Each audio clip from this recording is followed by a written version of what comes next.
ಬಗ್ಗೆ ನೋಡ್ತಾ ಇದ್ವಿ, ರಾಮ ಮಂದಿರದ ಬಗ್ಗೆ ನೋಡೋಣ. ಕನ್ನಡ ಮಾಧ್ಯಮ ಇತಿಹಾಸದಲ್ಲೇ ಮೊಟ್ಟ ಮೊದಲ ಬಾರಿಗೆ ನಿಮ್ಮ ಪಬ್ಲಿಕ್ ಟಿವಿ ರಾಮ ಮಂದಿರವನ್ನ ಪ್ರವೇಶ ಮಾಡೋದ್ರ ಮುಖಾಂತರ ಹೇಗಿದೆ ವೈಭೋಗ ಅನ್ನುವಂಥದ್ದನ್ನ ಚಿತ್ರಣ ನಿಮ್ ಕಣ್ಮುಂದೆ ಕಟ್ಕೊಡ್ತಾ ಇದೆ. ನೋಡ್ತಾ ಹೋಗೋಣ. ನಾನೀಗ ರಾಮ ಮಂದಿರದ ಯಜ್ಞ ಮಂಟಪದಲ್ಲಿದ್ದೀನಿ. ನನ್ನ ಸುತ್ತಲೂ ಕೂಡ ನೀವು ನೋಡಬಹುದು, ಇದು ಗರ್ಭಗುಡಿಯ ಪಕ್ಕದಲ್ಲೇ ಅದಕ್ಕೆ ಹೊಂದ್ಕೊಂಡಿರುವಂತಹ ಯಜ್ಞ ಮಂಟಪ ಆಗಿರುವಂತದ್ದು. ಹೋಮ ಹವನಗಳು ಏನೇ ನಡಿಬೇಕಾದ್ರೂ ಕೂಡ ದೇವಸ್ಥಾನದಲ್ಲಿ ಈ ಒಂದು ಪ್ರದೇಶದಲ್ಲಿ ನಡೆಯುತ್ತೆ. ಇಲ್ಲೂ ಕೂಡ ಸಾಕಷ್ಟು ವೈಭವ ಪೂರಿತವಾಗಿ ಈ ಒಂದು ದೇವಸ್ಥಾನವನ್ನ ನಿರ್ಮಾಣ ಮಾಡಲಾಗಿರುವಂತದ್ದು. ನಾನು ಹಾಗೆ ನಿಮಗೆ ಕೆಳಗಡೆ ಪ್ಯಾನ್ ಮಾಡಿ ತೋರಿಸುವಂತ ಕೆಲಸವನ್ನ ಕೂಡ ಮಾಡ್ತೀನಿ. ನೀವು ನೋಡಬಹುದು ಇಲ್ಲಿ ಯಾವ ರೀತಿಯಾದಂತಹ ದೃಶ್ಯಗಳು ಇದಾವೆ ಅನ್ನುವಂಥದ್ದನ್ನ. ಇದು ಇನ್ನೂ ಕೂಡ ನಿರ್ಮಾಣ ಆಗ್ಬೇಕಾಗಿರುವಂತದ್ದು ಯಜ್ಞ ಮಂಟಪ. ಇದು ನಿರ್ಮಾಣ ಆದ ಬಳಿಕ ಮುಂದಿನ ದಿನಗಳಲ್ಲಿ ದೇವಸ್ಥಾನದಲ್ಲಿ ಆಗುವಂತಹ ಎಲ್ಲಾ ಯಜ್ಞಗಳನ್ನು ಕೂಡ ಹೋಮ ಹವನಗಳನ್ನ ಕೂಡ ಇಲ್ಲೇ ಮಾಡಲಾಗುತ್ತೆ.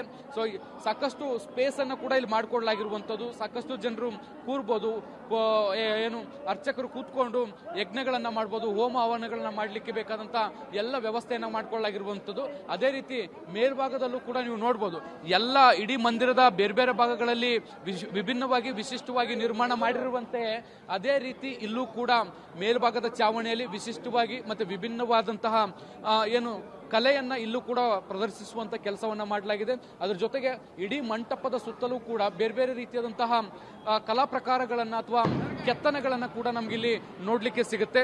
ಇನ್ನೂ ಕೂಡ ಸಾಕಷ್ಟು ಕೆಲಸಗಳು ಅಂದ್ರೆ ಸಣ್ಣ ಪುಟ್ಟ ಕೆಲಸಗಳು ಕೂಡ ಇನ್ನೂ ಬಾಕಿ ಹಂತದಲ್ಲಿರುವಂತದ್ದು. ಗರ್ಭಗುಡಿಯಲ್ಲಿ ಬಹುತೇಕ ಕೆಲಸಗಳು ಮುಕ್ತಾಯ ಆಗಿದಾವೆ. ಆದ್ರೆ ಅದಕ್ಕೆ ಹೊಂದಿಕೊಂಡಂತಹ ಏನು ಯಜ್ಞ ಮಂಟಪ ಆಗಿರ್ಬೋದು, ಈ ರೀತಿಯಾದಂತಹ ಸಣ್ಣ ಪುಟ್ಟ ಮಂಟಪಗಳಲ್ಲಿ ಇನ್ನೂ ಸ್ವಲ್ಪ ಕೆಲಸ ಆಗ್ಬೇಕಾಗಿರುವಂತದ್ದು. ಅದನ್ನ ಹೊರತುಪಡಿಸಿದ್ರೆ ಬಹುತೇಕ ಗರ್ಭಗುಡಿಯಲ್ಲಿ ಇಡೀ ಕೆಲಸಗಳಾಗಿರುವಂತದ್ದು. ಸಾಮಾನ್ಯ ಜನರ ಪ್ರವೇಶಕ್ಕೆ ಯಾವುದೇ ರೀತಿಯಾದಂತಹ ತೊಂದರೆ ಆಗದಂತೆ ಈಗ ಸದ್ಯಕ್ಕೆ ಎಲ್ಲ ರೀತಿಯಾದಂತಹ ವ್ಯವಸ್ಥೆಗಳನ್ನ ರಾಮ ಮಂದಿರದ ಒಳಗಡೆ ಮಾಡಿಕೊಳ್ಳಲಾಗಿದೆ.